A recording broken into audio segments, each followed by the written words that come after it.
मध्य प्रदेश की पूर्व सीएम और वरिष्ठ भाजपा नेता उमा भारती ने मध्य प्रदेश में शराबबंदी लागू करने को लेकर के शिवराज सरकार को चेतावनी दे दी है। पूर्व केंद्रीय मंत्री और वरिष्ठ भाजपा नेता उमा भारती ने शनिवार को ऐलान किया कि यदि अगले साल 15 जनवरी तक प्रदेश में शराबबंदी नहीं हो गई तो सड़क पर उतरकर आंदोलन छेड़ देंगी। भोपाल में पत्रकारों से चर्चा में मध्य प्रदेश के पूर्व सीएम ने कहा कि शराब के खिलाफ 5 माह तक जागरूकता अभियान चलाया जाएगा।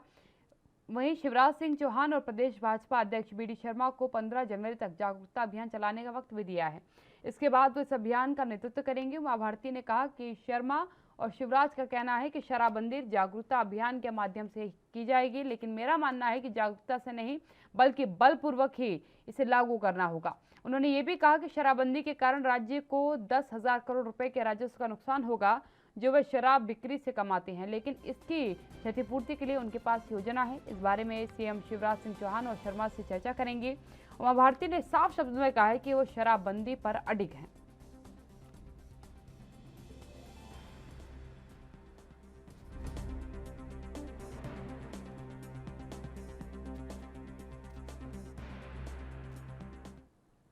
मेरे साथ मेरे संवाददाता गणेश तिवारी लाइव जुड़ चुके हैं, उनसे इस खबर थोड़ी जानकारी लेते हैं। गणेश, उमा भारती की जो चेतावनी सरकार को दी गई है, उन्होंने इस बात को माना भी है कि अगर शराबबंदी की गई तो राजस्व पर एक बड़ा असर देखने को मिलेगा, लेकिन उन्होंने कहा कि ये जरूरी है, इसकी क्षतिपूर्ति के लिए और भी कई तरीके हैं उनके पास, उस पर बैठकर कुछ चर्चा करने के लिए तैयार है, लेकिन शराबबंदी होनी जरूरी है। हाँ, देखिए काव्या, एक बार अगर बात करें तो मध्य प्रदेश की जो पूर्व केंद्रीय मंत्री हैं और भाजपा की वरिष्ठ नेता हैं उमा भारती, एक बार फिर उन्होंने अपनी सरकार के खिलाफ ही हल्ला बोल किया है और एक शराबबंदी को लेकर बिगुल छोड़ दिया है, जिसका जिसका कि मध्य प्रदेश सरकार को उन्होंने हालांकि अल्टीमेटम भी दिया है, जिसमें उन्होंने यह साफ कहा है कि 15 जनवरी तक जो है सरकार को शराबबंदी की जाना चाहिए। अगर 15 जनवरी तक शराबबंदी नहीं की जाती तो उसके बाद वो स्वयं सड़कों पर भी उतरेंगी और इसका जो है खुलकर विरोध करेंगी और महिला सशक्तिकरण के साथ जो है शराबबंदी को लेकर वो उन्होंने ये भी बोला कि बलपूर्वक, अगर इसमें जो है लट शब्द का भी उन्होंने उपयोग करते हुए कहा है कि बलपूर्वक जो है शराबबंदी को लेकर अभियान चलाएंगी। हालांकि अभी बात करें तो 5 महीने के लिए अगर उमा भारती की बात करें तो वो अभी जन जागरूकता अभियान चलाएंगी और 5 महीने जो है शांतिपूर्वक जो है लोगों से और सरकार से अपील करेंगी शराबबंदी को लेकर, क्योंकि उनका साफ तौर पर कहना है कि मध्य प्रदेश के मुख्यमंत्री शिवराज सिंह चौहान की बात करें या प्रदेश अध्यक्ष बीडी शर्मा की बात करें तो वो भी शराबबंदी के उसमें हैं और शराब को लेकर या नशा वृत्ति को लेकर पूरी तरह से इसके खिलाफ में है मध्य प्रदेश के मुख्यमंत्री भी। तो ऐसे में हालांकि उमा भारती ने एक बार फिर अपनी सरकार के खिलाफ जो है बिगुल छेड़ दिया, लेकिन ये देखने वाली बात होगी काव्या, क्योंकि इसके पहले भी अगर बात करें तो उमा भारती ने मार्च माह में महिला दिवस से जो है शराबबंदी को लेकर अभियान छोड़ने की उनकी जिद थी, लेकिन इसके बाद मुख्यमंत्री से मिलने के बाद और उनसे बात करने के बाद उन्होंने अपने पैर पीछे के खींच लिए थे। हालांकि अगर शराबबंदी की बात करें तो लगभग उमा भारती का यह भी मानना है कि 10,000 करोड़ रुपए का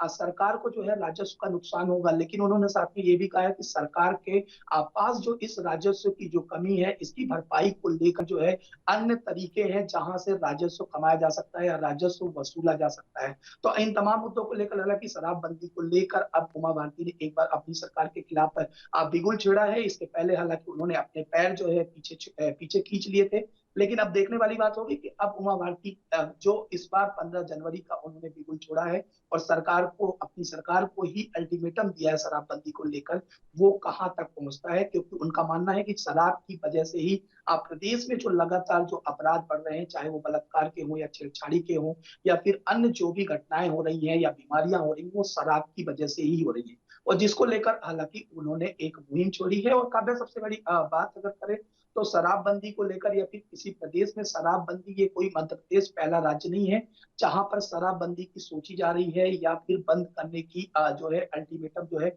उमा भारती की तरफ से दिया गया हो, क्योंकि इसके पहले भी अगर बात करें तो कई ऐसे राज्य हैं, चाहे गुजरात की बात करें या बिहार की बात करें या मणिपुर की बात करें, इन तमाम राज्यों में शराबबंदी पूरी तरह से बनाने और पीने की सख्ती है और प्रतिबंध है यहाँ पर। तो अब मध्य प्रदेश में भी इसी की मांग जो है लगातार उठ भी रही थी और अब उमा भारती ने इसको लेकर आज सरकार के खिलाफ ही बिगुल छेड़ा है और 15 जनवरी तक का अल्टीमेटम दिया है। तो देखने वाली बात होगी कि अब किस तरह से ये उमा भारती इस जो अपना उन्होंने बयान दिया है और सरकार को 15 जनवरी तक का अल्टीमेटम दिया है, आगे किस तक और कहां तक यह जा पाता है। जी काव्या। बिल्कुल गणेश, ये अहम बात है क्योंकि सरकार को चेतावनी तो दे दी उमा भारती ने, और उन्होंने इस दरमियान एक बात भी कही कि भारतीय जनता पार्टी को वो क्लियर इस बात को कहती हैं कि जब कोई बड़ी मुहिम हो, जब कोई ऐसा काम हो जो उनके अलावा कोई नहीं कर सकता, तो उनको आगे किया जाए। और अब जब वो आगे आई है खुद निकल करके, उन्होंने कहा कि शराबबंदी पर जो है मैं काम करना चाहती हूँ, तो क्या लगता है आपको सरकार ये फैसला लेगी? क्योंकि बिहार में शराबबंदी का जो है चल जरूर रही है, लेकिन सबको मालूम है कि स्थिति क्या है। चोरी छुपे शराब जो है वहां बेची जाती है, उसकी बिक्री की जाती है, और राजस्व का कमाई तो होती नहीं है, लेकिन जहरीली शराब की वजह से मौत के आंकड़े जरूर बढ़ने लगे हैं। और दूसरी सबसे अहम बात है कि राजस्व का घाटा भी हुआ है, लेकिन सत्ता को इसका फायदा हुआ है।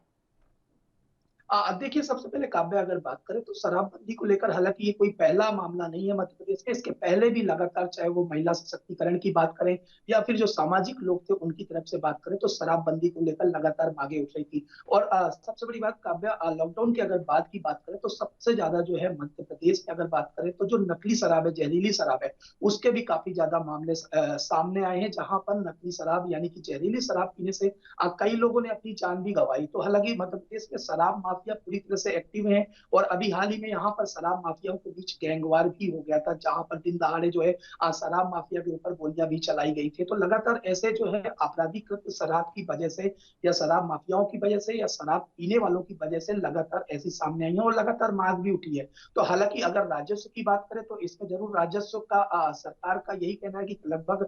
10,000 करोड़ रुपए का जो राजस्व है उसका सरकार को नुकसान होगा। लेकिन लॉकडाउन के बाद की बात करें तो एक तरफ जहां उमा भारती हालांकि अब सरकार के खिलाफ बिगुल तो छेड़ चुकी है शराबबंदी को लेकर, और इसके पहले भी हालांकि उमा भारती ने बिगुल छेड़ा था और अपने पैर पीछे खींच लिए थे। लेकिन सबसे बड़ी बात यहाँ पे है कि काव्या की अभी लॉकडाउन के बाद सबसे पहले अगर मध्य प्रदेश में कोई चीज चालू की गई थी तो सबसे पहले शराब की दुकानें जो है राजस्व की वसूली को लेकर चालू की गई थी। तो ये देखने वाली बात होगी, क्योंकि एक तरफ प्रदेश सरकार जो है शराब की दुकानें और शराब के नए नए टेंडर दे रही है, तो वहीं एक तरफ जो पूर्व मुख्यमंत्री हैं और भाजपा की वरिष्ठ नेता हैं उमा भारती, वो शराबबंदी को लेकर बिगुल छेड़ रही। तो ये देखने वाली बात होगी, क्योंकि अब पार्टी में ही दो तरफा जो है राजनीतिकरण चालू हो चुका है। एक तरफ अगर एक नेता जो है शराबबंदी को लेकर जो है अपनी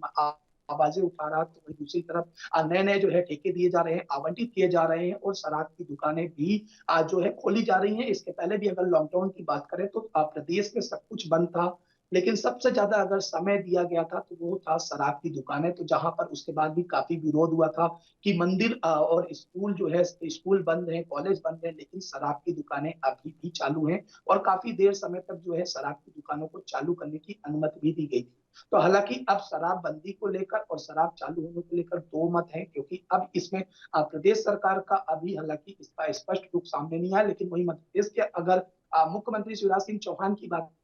करें तो मुख्यमंत्री ने ये बात जरूर कही है कि शराबबंदी जो है सिर्फ आपसी जागरूकता की वजह से और शांतिपूर्ण तरीके से किया जा सकता है, ना कि उस पर किसी तरह का एक्शन लेने से या फिर कठोर नियम की वजह से किया जा सकता है। क्योंकि अगर काव्य बात करें तो गुजरात में भी जो शराबबंदी 1951 से चली आ रही थी, वहां पर भी अब जो है राइट टू प्राइवेसी के तहत उस पर भी याचिका लगाई गई है शराबबंदी को लेकर, और यह साफ कहा गया है कि सरकार किसी तरह से इस पर शराब पीने और ना पीने को लेकर मनमानी नहीं कर सकती है। राइट टू प्राइवेसी के तहत कोई भी व्यक्ति अपने घर की चारदीवारी के अंदर जो है कोई भी कार्य कर सकता है, शराब वो घर पर बैठकर पी सकता है। तो देखने वाली बात होगी कि एक बार जहां गुजरात पे इतने सालों से जो है शराबबंदी जो है लगाई गई थी, वहां पर पीना और बेचना दोनों दोनों ही गुनाह है, तो वहां पर अब राइट टू प्राइवेसी के तहत जो है याचिका लगाई गई है। और एक तरफ मध्य प्रदेश में अब जो है सरकार के ही जो है कुछ मंत्री, जो पूर्व मंत्री हैं उमा भारती, उन्होंने अब शराबबंदी को लेकर अपनी आवाज बुलंद की है। तो बिल्कुल। देखने वाली बात होगी कि उनकी जो बुलंदी है वो कहाँ तक पहुंच पाती है। जी काव्या। यकीनन धन्यवाद गणेश जी, मेरे साथ जुड़ने के लिए। गणेश तिवारी इंदौर से संवाददाता मेरे साथ लाइव जुड़े हुए थे। और यकीनन ये एक बड़ा मुद्दा है उमा भारती की तरफ से, जिस तरीके से मांग की गई है शराबबंदी को लेकर के। सबसे अहम बात है कि सरकार इसे क्या मानती है, क्योंकि इसका सबसे बड़ा असर अगर कहीं देखने को मिलेगा तो राजस्व पर बड़ी चोट होगी। क्या इतना नुकसान सरकार झेलेगी, या फिर उमा भारती के आंदोलन का सामना